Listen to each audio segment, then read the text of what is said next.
So, there we go. All right. How many of you have seen a movie? And please raise your hand, otherwise this is just going to be awkward for you and for me. So, how many of you have seen Star Wars?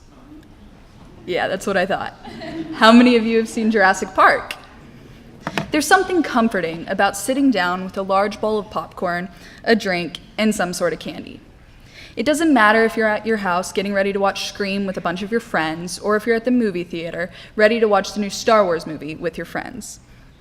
It's comforting because it's familiar. And sure, there are changes depending on what genre of movie it is and what actors are in it, but it's familiar because it's used as a way to escape. It lets us escape the sometimes harsh reality of the real world because it gives us a place to forget. For the past couple years, movies have been my way to escape. And I don't think I'm alone in this, because if so, I might want to stop buying movie tickets for other people. I like it because I like to break things down. I like to figure out why filmmakers chose to do this. It's sort of like when you're in English class and your teacher asks you to delve deeper and you're kind of going, what else is there to delve deeper into? Haven't we done this? This is stupid. Except I really enjoy doing this. And I think everybody does it. It's just I think about it on a conscious level while you think about it on an unconscious level. Let me explain. So, show of hands, who has a favorite character? Or favorite characters? I think there's a deeper reason why you like that character.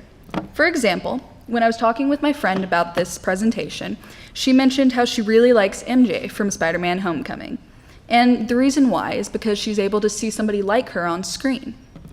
My other friend really likes Shota because she's a little weird like him. And we won't go into who she is, although between you and me, it's Deepa.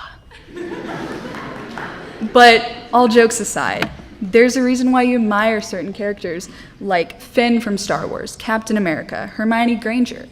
And it's because you kind of want to be like them. You want to be a hero. And despite our differences, we're all kind of united because we like some of the same characters. Now, I know what some of you might be thinking. My favorite character is a villain. A little bit worried over here. But it's okay to like them. Because although we see ourselves in the good that heroes do, we also see ourselves in their antagonist. And it's not because you're like Darth Vader and love building Death Stars. Or at least hopefully not. Because if so, can you just stay 10 feet away from me at all times? But back to the point. Although not building something that can blow up an entire planet is a pretty good point.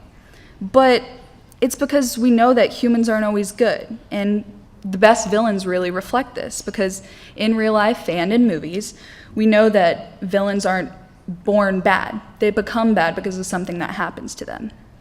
And although we hope to become better because of things we go through, we're always afraid that we won't. And I want to try and avoid cliches in this speech, so I'll wrap this point up here. The final point I want to talk about is catharsis. And catharsis is what filmmakers use to tap into your emotions. This is why certain scenes affect you. It's why while you're over there in the seat crying, your friend is going, dude, what the heck is wrong with you?